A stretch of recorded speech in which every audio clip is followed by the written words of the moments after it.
Subscribe करें और bell दबाएं ताकि कोई खबर रह न जाए।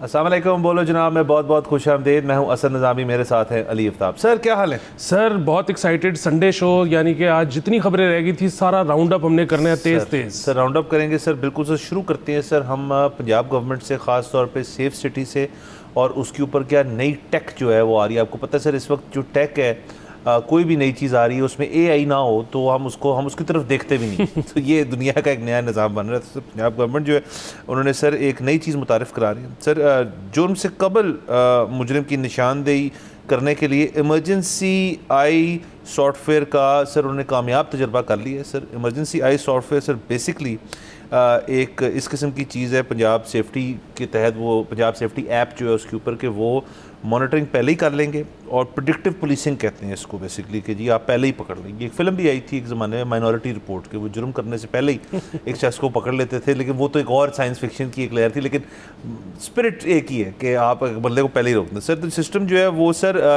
पिछले साल का क्राइम डेटा जो है एनालाइज करता है, कॉल रिकॉर्ड्स, और सर फोरकास्ट करता है कि जो पोटेंशियल क्राइम्स हो सकते हैं उन हॉटस्पॉट्स में उनको पहले ही आइडेंटिफाई कर लेगा लोगों को। एक तो ये बात सर, और इस एडवांस इन्फॉर्मेशन जो पुलिस को मिलेगी इस सॉफ्टवेयर के थ्रू वो प्रिवेंटिव पुलिसिंग करेंगे उसके अंदर, कि जी पहले ही एक आई रखेंगे उन लोगों के ऊपर कि जी कौन को क्या कर सकता है।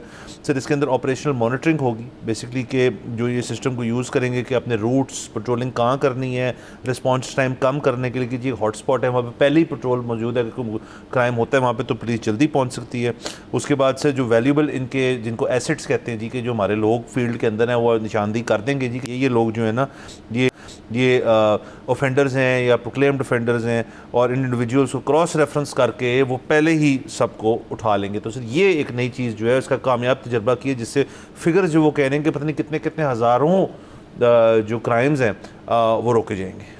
सर इसका मुझे तो सुन के जो है वो एक मुस्बत पहलू नज़र आया है और एक मनफी पहलू नज़र आया है। अब जो मुस्बत पहलू है वो तो जाहिर है, जिस तरह से उन्होंने कहा है कि जो एरियाज़ ज़्यादा ससेप्टेबल हैं, और वो देखें ना, ये मुमकिन तो हमेशा से था और ये होता भी था, लेकिन ये मैनुअली होता था कि मतलब पिछले साल या पिछले बहुत सारे सालों का अगर आप डाटा उठाएँ और आपको उसके आप कोरिलेशन उसमें बिल्ड करनी शुरू करें कि जी सर्दी ज़्यादा होती है, जब फॉग ज़्यादा बढ़ती है, विजिबिलिटी कम होती है, तो इस इलाके में, मखसूस इलाके में वारदात ज़्यादा होती है। गर्मियों में ये सड़क जो है ये बिल्कुल यहाँ पर लोग ट्रैवल नहीं करते, तो यहाँ पर अगर कोई आ जाए तो उसके साथ कोई वारदात छीना झपटी हो जाती। तो ये सारा कुछ जब आप मैनुअली करते थे तो उसमें बहुत ज़्यादा टाइम लगता था, उसमें ह्यूमन एरर बहुत ज़्यादा था। अब जबकि AI basically machine learning, basically आपने सिर्फ उसके अंदर डाटा डालना है, आपने पिछले 8 साल की FIR उसके अंदर दर्ज कर देनी है, और उसने आपको ख़ुद से इतना प्रिसाइसली बताना शुरू कर देना है कि इस दिन ये जगह ज़्यादा हॉट जोन है या ये जगह ज़्यादा ख़तरनाक है। तो ये तो बहुत अच्छी बात है। जहाँ तक बात है प्रिडिक्ट करना कि जी ये शख्स कुछ गलत कर सकता है, इसमें जो है ना थोड़े से एथिकल मामलात आ जाएंगे। अच्छा वो चलें, आपने उनके ऊपर नज़र रखी हुई है, कोई एक कैमरा उनको कर रहा है, मतलब उसमें फिर से वो जो है मसला है कि जी प्रिवेसी का। दूसरी चीज़ ये है कि अगर आपने फ़िज़िकली उनको कुछ पकड़ कर टटोला है, उनको कहीं जाने से रोका है, तो वो उस शख्स की जो आज़ादी नकलो हरकत है वो उस पर एक बहुत बड़ा हमला है। और फिर ये आपको पता है कि हमारे यहाँ पर जो हमारे पुलिस है, कभी कभी ऐसी शिकायतें आती हैं कि वो अपनी हद से तजावुज़ भी कर जाते हैं। तो अगर आप उनको एक इतना बड़ा हथियार, बेसिकली इस परमिशन, ये जो परमिशन है ये एक हथियार है, तो उनके हाथ में दे रहे हो, तो फिर बड़ा ये नाजुक बात है कि मेक श्योर करना कि किसी के साथ कोई ज़्यादती ना हो जाए। मतलब जहाँ तक बात है हॉट जोन्स जो है आइडेंटिफाई करने की, उसमें बहुत अच्छी बात है, हम इनके साथ हैं। यहाँ पर एक दफ़ा फिर सोच लें। बिल्कुल सर, और देखें इफ़ेक्टिव पुलिसिंग जो है उसके बहुत सारे तरीक़ेकार हैं। अभी आज ही मैं पढ़ रहा था कि चीफ़ जस्टिस मेरे ख्याल में सुप्रीम कोर्ट के, उन्होंने कहा है जी कि मज़ीद थाने जो हैं उनसे मामलात नहीं हल होंगे, पुलिस जो है वो अपने आप को ठीक करे, इस नौयत का उन्होंने बयान दिया था। तो पंजाब पुलिस पे सर आपको पता है हमेशा से एक तनकीद जो है उसका सामना उनको करना पड़ता है, और ये आप ही कहते रहते हैं कि जी जो पुलिस जहाँ की भी होती पंजाब पुलिस है तो वो एक चीज़ मानी जाती है और बड़ी टेंटेड किस्म की पुलिस है। लेकिन जैसे उस दिन मैं किसी को सुन रहा था और वो ये कह रहे थे कि इस वक्त पंजाब पुलिस के जितने तमाम लोग मौजूद हैं उसके अंदर, ये तो चलो टूल अच्छा है कि जो फोरेंसिक एविडेंस गैदरिंग की ट्रेनिंग है पता नहीं 60 से 70% जो लोग होते हैं उसको स्किप कर जाते हैं।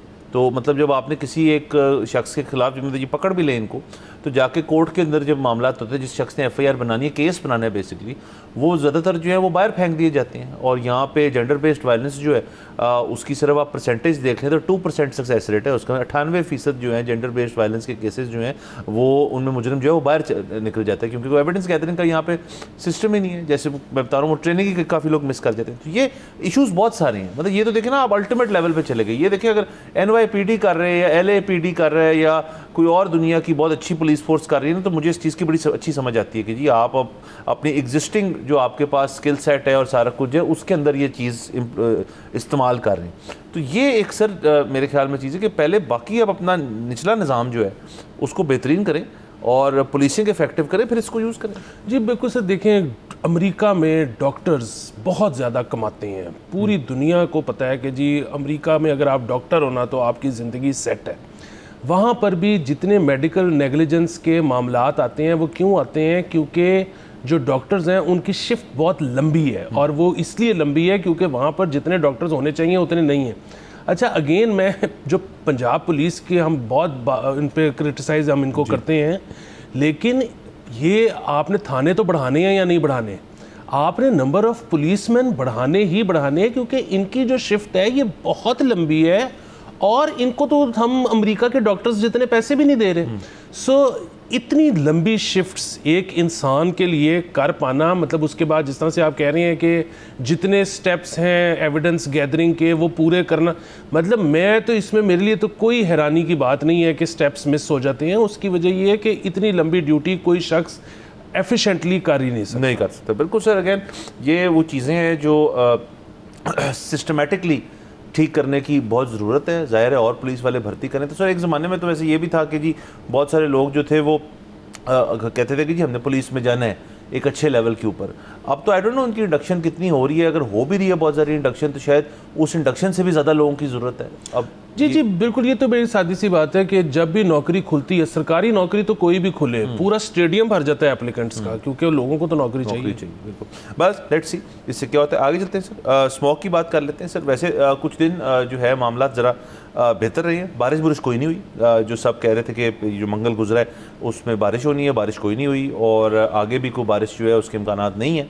अलबत्ता स्मॉग खुद से जो भी चीज़ हो रही है मौसम की हद तक, एनवायरनमेंट की हद तक, उसके अंदर एक वो जो 600-700 वाला फिगर है उससे कम होकर 200, 180, 200 और मैक्सिमम 300 की हद तक जो है रही है। पिछले हफ्ते की बात कर रहा हूँ। तो ये इसमें ज़ाहिर है पंजाब गवर्नमेंट जो है उनका कोई ना कोई रोल होगा, नहीं भी होगा तो वो कहेंगे देखा ना फिर क्या हुआ। तो हम मान लेते हैं कि उन्होंने तमाम तर जो इकदाम लिए हैं उससे ये मामला बेहतर हो रही हैं।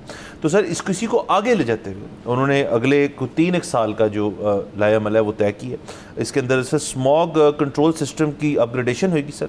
5 अरब 38 करोड़ रुपए का जो फंड है वो मंजूर हुआ है सर। बेसिकली इसके अंदर जो इंडस्ट्रियल आपके एरियाज़ हैं जहाँ पे स्मॉग प्रोडक्शन होती है उनके ऊपर बड़ी केयरफुल मॉनिटरिंग हुआ करेगी।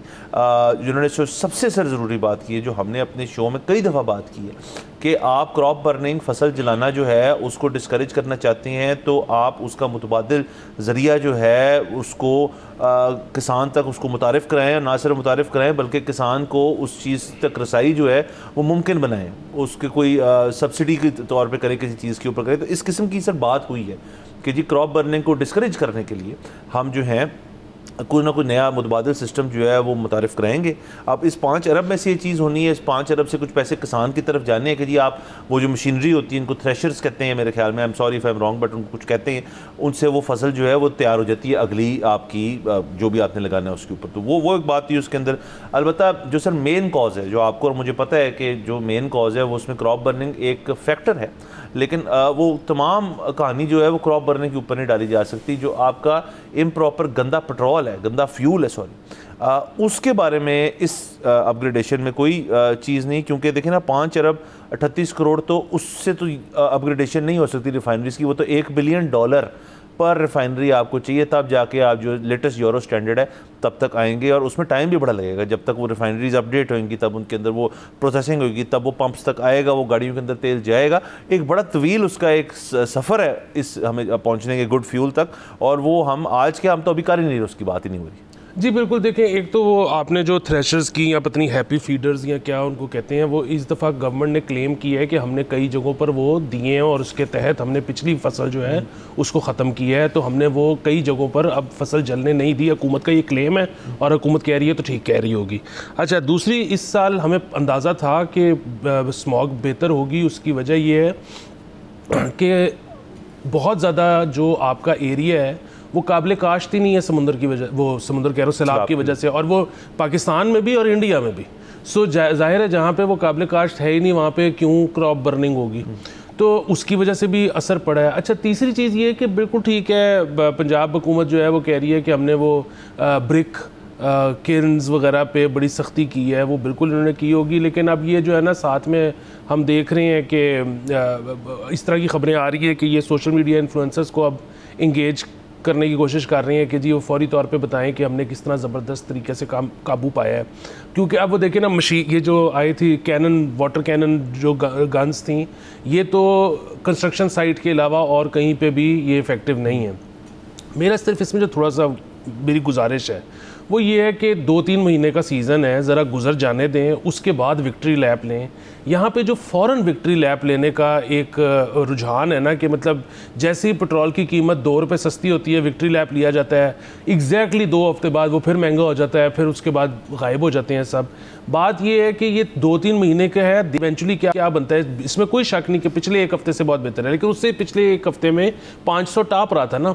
अच्छा, और फिर हमने खुद देखा स्टैट्स के हुकूमती जो मीटर्स लगे हैं उनमें कई शहरों में 500 आ रहा था। भाई अगर किसी जगह पे 498 होता और किसी जगह पे 501 होता तो हम राय कायम करते हैं कि जी को 500 के इर्द गिर्द घूम रहा है। एग्जैक्ट 506 शहरों में आ रहा है, इसका मतलब है आपने अपने मीटर जो हैं वो कैप कर लिए हैं।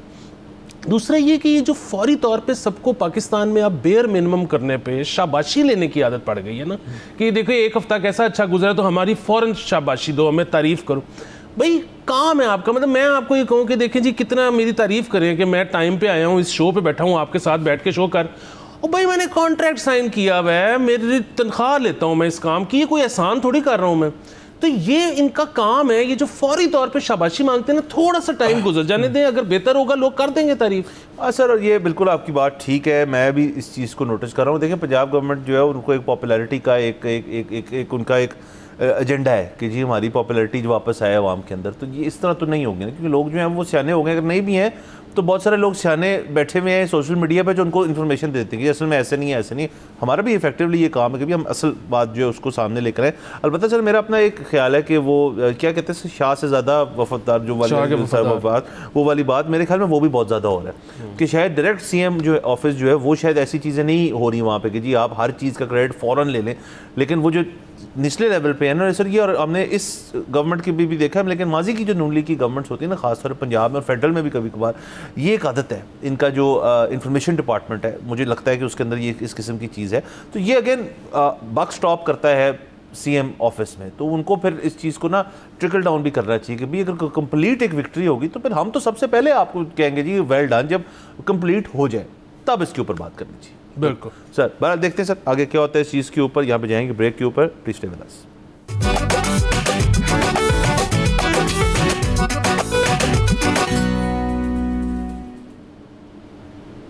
Welcome back from the break, आप देख रहे हैं बोलो जनाब। सर आगे चलते हैं। हमने सर आज से कुछ देर पहले शो के ऊपर ये बात की थी कि ऑस्ट्रेलिया जो है उन्होंने एक बहुत बड़ा कदम लिया उनकी हुकूमत ने, और वहाँ पे सोशल मीडिया जो है वो जो ऐप्स है, वेबसाइट्स हैं, उनको उन्होंने 16 साल की एज से पहले तमाम बच्चों के लिए बंद करती है। अब आप और मैं भी कंसर्न थे जब ये पहले हमने पढ़ी थी कि प्रपोज हो रही है, फिर ये बिल पास हुआ, फिर ये लॉ बन गया, अब इसकी इम्प्लीमेंटेशन की तरफ जा रहे। तो इसका जो तरीक़ेकार है वो बड़ा इंटरेस्टिंग है कि उन्होंने अपने पेरेंट्स और जो बच्चे ख़ुद हैं उनके ऊपर उन्होंने नहीं रखा इसको कि ज़िम्मेदारी इसकी। अलबत्ता जो सोशल मीडिया प्लेटफॉर्म के मालकान हैं, फेसबुक हो गया एट्सेट्रा एट्सेट्रा एट्सेट्रा, उनके ऊपर उन्होंने अब खुद कानून साजी की है, उनकी टीम से मिल के ये कहा है कि आपके प्लेटफॉर्म के ऊपर जो ऑस्ट्रेलिया में एक्टिव होंगे उसमें जब कोई रजिस्टर करेगा या प्रोफाइल बनाएगा शख्स बच्चा, तो ये इस चीज़ की स्क्रूटनी की उसकी एज असल 16 से ऊपर है या नहीं है, ये आपका मैंडेट होगा। और अगर हमने, क्योंकि बैक एंड पे हम भी इसको मॉनिटर कर रहे होंगे, अगर हमें पता चला कोई ऐसा बच्चा है जो कि 8-9 साल का है, 10 साल का है, और वो सोशल मीडिया प्लेटफॉर्म पे है गलत एज कोट करके, तो फिर हम आपको फ़ाइन भी किया करेंगे इसके ऊपर। तो ज़ाहिर है इसके अंदर से, जैसे मुझे पता है कुछ जो ऐप्स है जैसे क्रिप्टो की कुछ चीज़ें वगैरह, उसके लिए आपको एज प्रूफ करने के लिए आपको अपने ही शनाख्ती कार्ड या ड्राइविंग लाइसेंस के साथ तस्वीर देनी पड़ती है उनको एज प्रूफ ऑफ एज। तो ऐसी चीज़ें मौजूद हैं और वेबसाइट्स पे हो रही हैं, बट इसको कितना सॉलिड करते हैं वो एक आने वाले सालों में हमें पता चलेगा। ख़बर आज की है कि डेनमार्क ने भी इस किस्म की कोई पॉलिसी जो है वो मुतारिफ़ कराई है।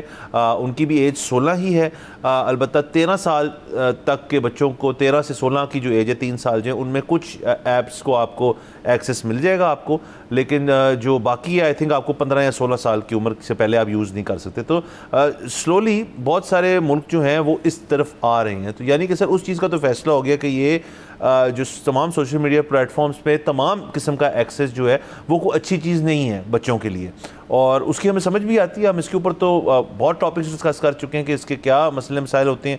हम तो ऐसी चीज़ें भी देख चुके हैं जिसके अंदर बच्चों की जानें चली जाती हैं इस चीज़ की वजह से। और साइबर बुलिंग होती है और पता नहीं क्या क्या होता है इसके अंदर। तो अब डेनमार्क और ऑस्ट्रेलिया जैसे मुल्क तो इस चीज़ को इंट्रोड्यूस कर रहे हैं। आया ये हमारे खिते में आती है, यहाँ पे मुल्क करना शुरू करते हैं, ये एक अलग सवाल है। जी बिल्कुल सर। और ये देखें, मतलब जब ऑस्ट्रेलिया का हुआ था तो आपको याद होगा कि उस वक्त भी, उसके बाद भी जो आपके प्लेटफॉर्म्स थे उन्होंने कहा था कि हम किड्स के लिए बिल्कुल प्लेटफॉर्म डिफरेंट कर देते हैं। और उसके बाद फेसबुक किड्स और इस हर चीज़ का ना एक किड वर्जन आ गया, लेकिन का भी था बिल्कुल। लेकिन उसके बावजूद डेनमार्क ने भी फैसला ये किया है कि अब हम बच्चों को ये सोशल मीडिया प्लेटफॉर्म्स पे नहीं रहने देंगे।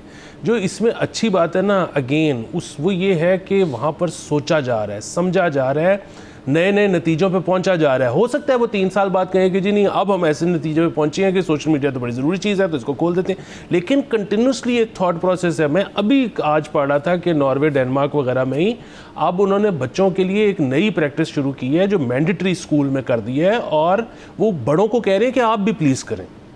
और वो क्या है कि आपने दिन में सिर्फ 10 मिनट अपने नॉन डोमिनेंट हैंड, मतलब अगर आप राइट हैंडर हैं तो लेफ़्ट से, लेफ़्ट हैंडर हैं तो राइट से, लैंग्वेज लिखनी है। मतलब जो भी लैंग्वेज आप जानते हैं उसको आप अपने नॉन डोमिनेंट हैंड से लिखें।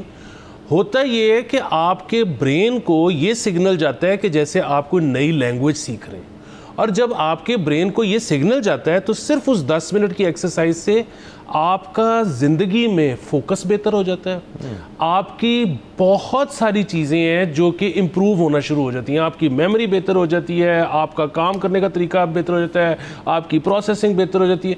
सो ये कंटिन्यूसली वो लोग ये देख रहे हैं कि यार मतलब बच्चों को हम किस तरह से पढ़ाएं, क्या चीज़ सिखाएं, किस तरह से ज़िंदगी बेहतर होगी। यहाँ पर हमारा इस चीज़ पर बिल्कुल ध्यान नहीं है। यहाँ पे तो अभी तक बादाम वाली चीज़ चल रही है कि बादाम खाएं। हमें क्या पता था सर कि खब्बे से खब्बे हाथ से लिखना शुरू कर दिया। मैं तो खैर वैसे ही सर लेफ्टी हूँ तो मेरे लिए तो राइट बनेगा वो सर, वो बड़ा एक इंटरेस्टिंग चीज़ होगी सर, आपने अच्छा बताया। और बादाम कम कर दें मेरे ख्याल में सर, जो जिस वक्त जो बादाम का भी सर जो रेट जो आसमानों से बातें कर रहे हैं ड्राई फ्रूट वगैरह का, तो ये तो सर कॉस्ट सेविंग भी हो जाएगी। बिल्कुल सर, बादाम में वो बड़े मसले होने शुरू हो गए हैं कि अगेन हम इसको नहीं जानते, लेकिन अब बहुत सारे लोग हैं वो GMO बादाम के खिलाफ हैं। और जो देसी बादाम है नॉन GMO वो महंगा बहुत है, वो आप अफोर्ड ही नहीं कर सकते। सो अगेन मतलब सस्ते मतलब चीज़ें जो है ना कि 10 मिनट दूसरे हाथ से लिख लेना, उसको भी आप सोचें। बादाम तो खैर है ही है, और चरगोजों को तो करीब भी नहीं जाना। नहीं। और सर मैंने तो सुना है अनार भी आजकल सर कुछ ऐसी चीज़ थी है जिसके आप करीब बड़ी आसानी से जा सकते हैं। ये भी ठीक है सर कि किसी और हाथ से लिखे। तो चले लेट्स सी कि आगे क्या होता है। लेकिन सर मैं असल में एज पेरेंट्स हमें ये बात समझने की ज़रूरत है कि ये इसका कोई फ़ायदा मुझे तो नहीं नज़र आ रहा सोशल मीडिया देने का। उसको रिस्ट्रिक्ट करने का मेरे ख्याल में डेफिनेटली फ़ायदा है, लेकिन अगर वो इज्तिमाई तौर पे हो ना, सारे बच्चे एक लेवल प्लेइंग फील्ड पे हों, फिर उसकी सेंस बनती है। अगर आप अपने अपने हाउस होल्ड में कर लेंगे तो, और बच्चा जब जाएगा माशरे में या अपनी हम उम्र बच्चों में, तो वहाँ पे जो गुफ्तगू हो रही होगी उनके अंदर वो शख्स जो है फिर वो क्या कम्पीट कर सकता है कि जी सोशल मीडिया को ट्रेंड चल रहा है। अब आजकल सर वो चल रहा है क्या है सर, वो 6-7। अब किसी को पता, वो तो खैर किसी को नहीं पता कि 6-7 क्या है, लेकिन बच्चों के सबकी ज़ुबान पे एक लफ्ज़ है 6-7। लेकिन अगर किसी को पता ही नहीं कि क्या हो रहा है तो वो ज़रा आउटकास्ट फील करेगा उसके अंदर से। इसको करना भी है और तरीके से भी करना है। बिल्कुल आपकी बात सही है, ये पॉलिसी साजी है, ये सरकार की तरफ से हो सकती है। अगर इसमें पेरेंट्स अपने तय करने की कोशिश करेंगे तो वो और किस्म के इन्फीरियर कॉम्प्लेक्सेस जन्म देगी अपने बच्चों में, तो वो भी कोई अच्छा आइडिया नहीं है। वही वाली बात है कि सर आप 2 मुल्क कर रहे हैं ना, 2-4 और करेंगे, उनका हाथ सेट होगा, उसके बाद सर हम पे उनकी पॉलिसी अपना लेंगे यहाँ पे और करेंगे सर हम ओवरनाइट। लेकिन सर ये हमारी बात है, करना हमने दरअसल से। सर आगे चलते हैं सर, अब चलते हैं ताइवान। सर ताइवान के अंदर ये आपने मुझे एक खबर भेजी थी। खबर का एक ट्रेंड है वहाँ पे जो मेरे ख्याल में 1951 से चल रहा है कि ताइवान में एक टैक्स इवेजन, टैक्स चोरी को डिस्करेज करने के लिए, ख़त्म करने के लिए और लोगों को इस चीज़ पे लाने के लिए कि आप जो भी ख़रीदारी करें उसकी पक्की रसीद लें। ताइवान में जो भी पक्की रसीद निकलती है वो उनकी नेशनल लॉटरी का एक हिस्सा है। उस पर एक नंबर होता है और वो आपका एक लॉटरी नंबर होता है, और अगर उसके अंदर फिर माहाना, हफ्तावार जो भी जिस तरह से उसके प्राइजेज, कैश जो भी इंट्रोड्यूस होता है, जो शख्स जीत जाता है उनका वो ऑटोमेटेड किस्म का सिस्टम होगा जिसके अंदर से वो जी एक रसीद नंबर निकाल देते हैं। अगर आपके वो रसीद पड़ी है आप जाके दें और आप उसके पैसे ले लें। तो इस तरह से सर उन्होंने इंसेंटिवाइज़ किया हुआ है कि यहाँ पे देखें ना, पक्की पर्ची और कच्ची पर्ची जो है उसका एक बहुत बड़ा मसला है। बहुत लोग प्रेफर करते हैं कि जी कैश पे करें। एक तो कंज्यूमर हो गया ना जी, जो बायर है कि जी मैं कैश पे करना चाहता हूँ। यहाँ पे अभी तक सेलर्स भी बहुत सारे हैं। मैं कुछ ऐसे पेट्रोल पंप्स को मुझे पता है कहाँ पे हैं जहाँ पे वो अभी तक कार्ड मशीन, पॉस मशीन पे नहीं आते, वो कच्ची पर्ची सिस्टम पे ही चल रहे हैं। यहाँ पे दुकानें, ख़ास तौर पे आपकी सब्ज़ी, फल वगैरह की जो मंडियाँ हैं वहाँ पे आप चले जाएँ तो वहाँ पे कोई कॉन्सेप्ट नहीं है अभी कि आपने ऑनलाइन डिजिटल पेमेंट्स करनी है या आप कार्ड मशीन से कर दें। अभी कैश बहुत ज़्यादा जगह चल रहा है। तो पाकिस्तान में ये चीज़ थोड़ी लेट आएगी, लेकिन आइडिया बहुत अच्छा है कि जी आप उससे कोई इंसेंटिवाइज़ कर दें रसीद को। जी बिल्कुल, आइडिया बहुत अच्छा है, होना चाहिए। यहाँ पर वैसे भी लॉटरी सिस्टम होना चाहिए, मतलब वो है, मतलब जो क्या कहते हैं, जाहिर है हम तो प्राइस बॉन्ड लॉटरी में तो ये है ना कि आपने एक टिकट ली और वो अगर तो निकल आई तो ठीक है, अगर ना निकली तो उस टिकट के पैसे ज़ाया हो गए। तो वो एक जुए का सा ना, उसमें एक मुशाबहत सी है उसकी। लेकिन प्राइस बॉन्ड ऐसी चीज़ है कि जिसमें अगेन आपने एक बॉन्ड ले लिया है और वो bond as good as cash है, वो आप किसी भी वक्त जाकर तो चेंज करवा के उतने ही पैसे ले सकते हो। अच्छा, ये जो रसीद है ये भी बिल्कुल जुआ नहीं है। उसकी वजह ये है कि इसमें आपने तो जो ख़रीदना था ख़रीद लिया और उसको आपने इस्तेमाल कर लिया। हाँ, उसमें कुछ आपका निकल सकता है, कुछ जा नहीं सकता उसकी वजह से। तो अगेन ये बड़ा इम्प्लीमेंटेबल है पाकिस्तान में। वो और बात है कि थोड़ा सा यहाँ पे अब लोग ना हुकूमत की हर चीज़ को डाउट करना शुरू हो गए हैं। अब वैसे तो खैर जो 40,000 का बड़ा बॉन्ड है वो अब इन्होंने कंप्यूटराइज कर दिया है, उसको उन्होंने मुंसलिक कर दिया आपके बैंक अकाउंट के साथ। अच्छा। अब आप ये फिज़िकल जाके नहीं ले सकते। सो वो इसी वजह से किया है कि जिसका निकले वही कैश करे। बट अदरवाइज़ पहले क्या था, लोगों के अंदर अगेन शक होता था कि जी हुकूमत अपने मंजूर नज़र लोगों के प्राइस बॉन्ड निकलवाती है। अब बात ये कभी दुरुस्त थी या नहीं थी, वो ये भी सकता है कि जो मंजूर नज़र थे वो किसी और का निकला हुआ ख़रीद लेते हों अपनी ब्लैक मनी वाइट करने के लिए। मैं माजी की बात कर रहा हूँ। सो अब उसको ख़त्म कर दिया गया इसी वजह से। तो आहिस्ता आहिस्ता हुकूमत को जो है ना, अपना जो इमेज है, लोगों का जो ट्रस्ट है, वो बहाल होने की ज़रूरत है। एक दफ़ा जब लोगों का ट्रस्ट बहाल हो गया ना कि यार हमारे साथ ये हैंड नहीं करेंगे, तो फिर इस तरह की जितनी स्कीम्स हैं वो बहुत कामयाब होंगी। अगेन ये सारा कुछ जो है, अब देखें ना, टैक्स इवेजन रोकने के लिए FBR का एक बहुत बड़ा इदारा है जो कल के रोज़ ही हम डिस्कस कर रहे थे कि वो लोगों के लाइफस्टाइल मॉनिटरिंग जो है उसको शुरू हो गई। और FBR पे हमें पता है उनके पास इतने लोग ही नहीं है। उनके पास इतने लोग कैसे हो सकते हैं कि जी आप यहाँ पे हैं 24 करोड़ टैक्स पेयर की, आप उसके एज पर रेशियो देख लें कितने कम लोग यहाँ पे टैक्स देते हैं। तो उसको बेहतर करने के लिए तो एक स्टेप है ना कि जी आप स्टेटमेंट फाइल कर दें अपनी वेल स्टेट। दूसरा, उस सारे की मॉनिटरिंग करना जो है उसके लिए अमला बहुत ज़्यादा चाहिए। तो अगेन गोल यही होना चाहिए कि आप लोगों को इनकरेज करें कि जी आप ट्रू टैक्स फाइलिंग करें। एक तो ये बात। दूसरा, लोगों का गवर्नमेंट पे जब तक फेथ नहीं होगा कि जी आप हमारे टैक्स मनी के साथ हो जाए या कोई और चीज़ जैसे आप कहने हो जाए, जब तक हुकूमत पे फेथ नहीं होगा तब तक आवाम जो है ना वो बीच में ही रहेगी, वो इस तरह फुल इस चीज़ के अंदर आएगी नहीं। यकीन जी बिल्कुल। बाकी ब्रेक पे चलते हैं। यहाँ पे ब्रेक के बाद आपसे मुलाकात होती है।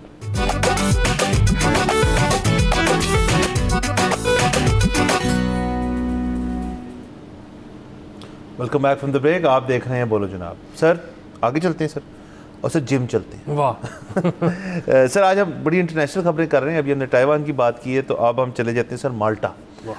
सर माल्टा के जो प्राइम मिनिस्टर हैं रॉबर्ट अबेला, वो उन्होंने एक सर नया कानून पास किया, मतलब उन्होंने प्रपोज किया और फिर उनकी असेंबली से पास हुआ, जो कहता है कि जी 16 से 21 साल की जो यूथ है माल्टा की, तमाम जिम मेंबरशिप्स उनके लिए फ्री हैं 16 से 21 तक। और सर इसके अंदर हमने कुछ वीडियोस भी देखी। एक तो वीडियो है कि जब ये जो पूरी स्कीम है और ये सारा जो सिस्टम बनाया है वो उनकी असेंबली में पास हो रहा है, और उसके साथ उन्होंने कटवे दिया हुआ है कि जो जिम गोअर्स हैं, बच्चे बच्चियाँ वगैरह वहाँ पे, वो कितने खुश हैं इस चीज़ से। उसके बाद से पता चला कि जब से कानून आया है 80% इस उम्र की जो यूथ है उन्होंने साइन अप भी कर दिया है जिम्स के लिए, जो नहीं जा रहे थे वो जा रहे। ये मकसद है ना जान। और सर तीसरी वीडियो ये कि ये जो रॉबर्ट साहब हैं ये सर किसी जिम में गए हुए हैं, और सर ये बेंच प्रेस, जो मशीन वाला बेंच प्रेस होता है, उसके ऊपर फुल स्टैक उठा रहे हैं खुद। तो सर खुद भी बहुत एविड जिमर है, ज़ाहिर है आप खुद एक फिटनेस के तरफ होंगे शख्स, तो आप इस किस्म की पॉलिसी के पीछे आप आएंगे और कहेंगे इसको हमने पास करवाना है। तो यूथ बड़ी खुश है वहाँ पे। अब हमने बस ये देखना है कौन सा साल वो सर्वे होगा कि जी फिटेस्ट कंट्री जो है वो दुनिया में कौन सी है। तो सर माल्टा जो है उन्होंने सर ये एक कलम से एक साइन करने के बाद से एक उस रास्ते दाखिल हो गए सर, उस रास्ते पे सर कि हम फिटेस्ट कंट्री बनेंगे दुनिया। बिल्कुल सर, ये बहुत मुझे तो अच्छी लगी है मूव। देखें इस कितना कारोबार चलेगा, बहुत सारे जिम्स अब नए खुलेंगे क्योंकि उनको ये पता है कि 16 से 21 साल का बच्चा ज़रूर साइन अप करेगा, क्योंकि उसको पता है कि उसने पैसे नहीं देने और उसके मैं साइन अप दिखा के उसके अगेंस्ट सरकार से पैसे ले लूँगा। और 16 से 21 वो एज है जिसमें बच्चे ने शायद नशे में पड़ जाना था, बच्चे ने शायद गलत कंपनी में चले जाना था। 16 से 21 की उम्र में आप ये देखें कि वेस्ट में 21 जो है वो लीगल ड्रिंकिंग एज है। अच्छा, 16 से 21 अगर एक बच्चा जिम जाता रहा रेगुलर और उसको वहाँ से डोपामिन लेने की आदत पड़ गई है, तो उसके बाद 21 का हो के लीगल ड्रिंकिंग एज पे आके खुदा ना खास्ता अगर उसने अल्कोहल चख भी ली है, उसको उसका उतना मज़ा आना ही नहीं। बहुत कम चांसेस हैं कि वो लेटर ऑन ही gets to be an alcoholic in life, वो वापस जिम ही जाएगा। और फिर ये देखें कि 21 के बाद सरकार पैसे नहीं देगी, फिर वो खुद पैसे देगा। तो ये बहुत ही मेरे ख्याल में अच्छी अप्रोच है सर, अच्छी चीज़। और देखें ये नए जिम वाले जो हैं वो कितनी ज़बरदस्त कमेटी डलेगी उनके लिए कि जी आप 16 के हो गए हैं तो आप फ्री शुरू करें यहाँ पे, और 21 के बाद आपने हमें पैसे देने हैं। तो सर ये बहुत अच्छी चीज़ है इसके अंदर। और बाकी सर वैसे मैं तो मानता हूँ कि दुनिया में आप बहुत बड़े स्पोर्ट्समैन से मुराद है, मतलब इंटरनेशनल उस तरह से स्पोर्ट्स में ना खेल रहे हो कम्पिटिटिव, पर आप एक स्पोर्ट खेल रहे हो, वो बहुत अच्छी चीज़ है। आप स्क्वॉश खेलते हैं, टेनिस खेलते हैं, गोल्फ खेलते हैं, फुटबॉल खेलते हैं, व्हाटएवर खेलते हैं, एक सर्टन एज के बाद ना वो स्पोर्ट जो है ना वो नाकाफ़ी हो जाती है, क्योंकि आपकी बॉडी जो है ना वो वाला जो आपके अंदर फिटनेस है वो रह ही नहीं सकती, बॉडी एज हो रही है। तो उससे जो आप कैलोरीज बर्न कर रहे थे एट द एज ऑफ 25, अब एट द एज ऑफ 40 आप वो कैलोरीज नहीं बर्न कर सकते, सीधी बात है। और लेकिन मसल की अपकीप जो है वो उस तरह से हो नहीं रही, तो फिर आपको क्या जगह मिलेगी जहाँ पे हर एज का बंदा जो है वो कुछ ना कुछ एफर्ट कर सकता है अपनी बॉडी के लिए, वो जिम है। तो सर किसी ना किसी ने जिम जो है कभी ना कभी लाजमी जाना है, अगर हाँ बाय चॉइस बहुत अच्छी बात है। ज़बरदस्ती आज तक किसी भी डॉक्टर ने कहा कि आप जिम शुरू कर दें तो कोई नहीं गया, लेकिन ये समझते हुए कि जी ये ज़रूरी है लॉन्जेविटी के लिए, लोग शायद जाना शुरू कर दें। लेकिन ये मैसेज जो है बड़ा ज़रूरी है। और जिम सर उमूमन एक बोरिंग चीज़ मानी जाती है, लेकिन ये उस वक्त की मैं बात कर रहा हूँ जब बोरिंग होता था, जब अगर फ़र्ज़ करें आपकी ट्रेडमिल्स हैं कुछ हैं, उन 4 ट्रेडमिल्स के आगे एक टीवी लगा होता था और उसके ऊपर कुछ आप देख रहे थे। अब सबके पास फ़ोन है, सबके पास हेडफोन्स हैं, दुनिया के अंदर सर पॉडकास्ट ही पॉडकास्ट है। हमारा शो इतना ज़बरदस्त है सर, वो आप लगाएं यूट्यूब से और उसको सुने और आप जिम करें, आपको कितने मज़े आएंगे सर। आप कुछ लर्न भी कर रहे हैं और आप फिट भी हो रहे हैं। बिल्कुल सर, ये जो स्पोर्ट है ना वो बहुत अच्छी चीज़ होती है, लेकिन ये जवानी में जब आपके दोस्त और आप एक वक्त में टाइम निकाल सकते हैं, क्योंकि स्पोर्ट अमूमन आप किसी के साथ ही खेलते हो, अकेले तो नहीं खेल सकते। तो जब आप प्रोफेशनल लाइफ में आ जाते हो, आपका कोई और स्केड्यूल है, दोस्तों का कोई और स्केड्यूल है, एक टाइम पर मिलना मुश्किल है, तो फिर जिम ही हो सकता है कि जो जिस वक्त फ्री है वो जाकर थोड़ा सा अपने आप को एग्जर्ट करके आ जाए। सो जिम जैसे आपने कहा वो नेसेसरी है। सर बाकी सर एक और ख़बर कर लेते हैं सर ये खबर जो है ये बड़ी इंटरेस्टिंग तो मैं नहीं कहूँगा, बट इसके ऊपर बहुत तशवीशनाक खबर है सर। जो सिंध गवर्नमेंट है सर, उन्होंने बेसिकली एक बात की है कि 83.60 अरब रुपया का लॉस हुआ है प्रोविंशियल एक्सचेकर को, मतलब सिंध गवर्नमेंट को। और वो कहते हैं जी 1.2 मिलियन बैग्स यानी कि 1,20,000 टन गंदम जो है सर वो गवर्नमेंट के वेयर हाउसेज़ में ख़राब हो गई है। अब जहाँ हमारी सोर्सेज हैं वो इस चीज़ को क्लेम करती हैं जी कि ये इतनी सारी गंदम जो है ये ख़राब हुई है मिस मैनेजमेंट की वजह से, कोई करप्शन की एलिगेशन है, इसके ऊपर हमारे पास कोई ऑफिशियल स्टेटमेंट नहीं है। ये by the way official statement है कि जी इतनी ज़्यादा गंदम जो है वो लॉस हुआ है गवर्नमेंट को, तो सिंध गवर्नमेंट इस चीज़ को मानती है। और दूसरा इसके अंदर जो है अब ये मसले जो हैं ये ट्रिकल डाउन करेंगे। ज़ाहिर है सिंध की जो फूड डिपार्टमेंट है उन्होंने भी कहा है कि जी इससे बहुत बड़ा मसला होगा। गंदम आपको पता है एक स्टेपल है, गंदम अगर आपके पास ना हो, ज़ाया हो जाए या ख़राब हो जाए तो वो उसकी यूज़बिलिटी जो है वो मतलब जो उसको रिवाइव कोई नहीं कर सकता उसको। सो ये गंदम से इतनी सारी ज़ाया हुई है और इसने सिंध गवर्नमेंट ने खुद इस चीज़ को तस्लीम की और इसके जो नुकसान हुआ है, माली नुकसान हुआ है वो अरबों में 83 अरब रुपया वो है। तो अब इसके ऊपर मज़ीद क्लैरिटी की ज़रूरत है कि ये कैसे हो गया कि इतनी ज़्यादा गंदम जो है वो ज़ाया हो गई। इसके ऊपर कोई इंक्वायरी होनी चाहिए, इसके ऊपर कोई आउटरीच होना चाहिए, इसके ऊपर किसी किस्म के सिंध गवर्नमेंट का ये बता देना सिर्फ कि ये हुआ है मेरे ख्याल में नाकाफ़ी है, इसके ऊपर मज़ीद क्लैरिटी की ज़रूरत है। जी सर, अब इस पे जो है ना, जैसे आपने कहा कि काफ़ी सारी मुख्तलिफ आरा हैं, एग्जैक्टली जो ये रकम बताई जा रही है इतना अभी वो कह रहे हैं कि नुकसान नहीं हुआ। उसकी वजह ये है कि ख़राब जो हो गई वो तो कम थी, जो ख़राब हो रही है बड़ी तेज़ी से मतलब ख़राबी की तरफ जा रही है, उसकी शेल्फ़ लाइफ कम रह गई है, उसको फौरी तौर पर बेचने का या फ्लावर मिल्स को देने का फ़ैसला कर लिया गया है। अब जाहिर है क्योंकि उसकी वो शेल्फ़ लाइफ नज़र आ रहा है कि कम हो गई है, तो फ्लावर मिल्स जो हैं वो उसके कम पैसे दे रही हैं। सो 9500 रुपये पर 100 किलो ले रहे हैं, जिसका वो कहते हैं 65 अरब रुपये का नुकसान मजीद होगा। सो वही ना, बेसिकली अब वो 83 अरब नहीं है, वो उससे कम है। सो ये सारी कन्फ्लिक्टिंग इसके अंदर रिपोर्ट्स हैं और आपकी बात बिल्कुल दुरुस्त है कि इसमें क्लैरिटी की ज़रूरत है। और वो क्लैरिटी की क्यों ज़रूरत है? अगेन सर, ये जो होता है ना 60 अरब 50 अरब 85 अरब, ये हमें सुन के लगता है कि एक इंडिविजुअल के उस पर कि ये इतनी बड़ी रकम है, मुझे अगर मिल जाए 85 अरब मेरी ज़िंदगी बन जाए। बट हुकूमतों के लेवल पे 85 अरब जो है वो 2-3-4 महीने की तनख्वाह होती है, ठीक है, शायद 4 महीने की तनख्वाह भी नहीं होती वो। सो बुनियादी बात ये है कि ये ठीक है बड़ा लॉस है, लेकिन एक तो ये कि एग्जैक्टली ये लॉस अभी हुआ नहीं, हाँ एक तो होने को जा रहा है, कुछ ना कुछ ज़रूर हुआ है, आइंदा ना हो उसको रोकने का क्या तरीका है। सो ये जब तक क्लैरिटी आएगी नहीं, आवाम को पता नहीं लगेगा, हुकूमत ट्रांसपेरेंट नहीं होगी, तो दोबारा भी कोई ऐसे जो है ना इक़दामात नहीं किए जा सकेंगे कि ये नुकसान दोबारा कभी ना हो सके। हाँ सर, वो मैं सर क्लैरिफाई कर दूं कि सर जो 83 अरब है वो तो है जो लॉस हो चुका है। ये जो 65 इसके ऊपर है, ये जो सेल कम करेंगे आप, मतलब जो वैल्यू मिलनी थी उसका, तो सिर्फ असल में तो 148 अरब की बात हो रही है सर। तो ये काफ़ी फिक्र, इसलिए मैं कह रहा हूँ कि इसके ऊपर क्लैरिटी होनी चाहिए, सिंध गवर्नमेंट का मजीद इसके ऊपर आना चाहिए क्या हो रहा है क्या नहीं हो रहा, क्योंकि जो बाकी गवर्नमेंट्स है, फिर देखिए वीट जो है ना फिर एक सूबाई इशू है और फेडरल गवर्नमेंट भी ताल्लुक है इस चीज़ से, लेकिन फिर बाकी गवर्नमेंट्स भी, पंजाब गवर्नमेंट कह सकती है जी कि आप हमारे ऊपर इतनी तनकीद हो रही है, अवाम कर रहे हैं कि आप गंदम में ये कर दिया वो कर दिया, सिंध ने तो 148 अरब की गंदम जो है वो ज़ाया कर दी इसका, तो ये ना बड़ा मसला हो सकता है इसका। तो आई थिंक इसके ऊपर हमें किसी किस्म की क्लैरिटी आनी चाहिए। बिल्कुल आनी चाहिए। वो दूसरी ये है कि अब देखें, अगर तो खुदा न खास्ता ज़ाया हुई है तो किसान तो शायद खुश होगा कि चले इस दफ़ा मेरी गंदम बिक जाएगी, क्योंकि पिछली दफ़ा तो उन्होंने ली नहीं, क्योंकि उन्होंने कहा जी हमारे तो पहले वेयर हाउस भरे में।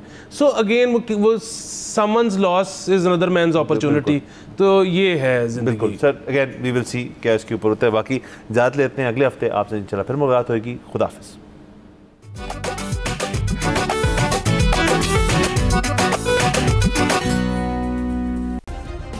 सब्सक्राइब करें और बेल दबाएं ताकि कोई खबर रह न जाए।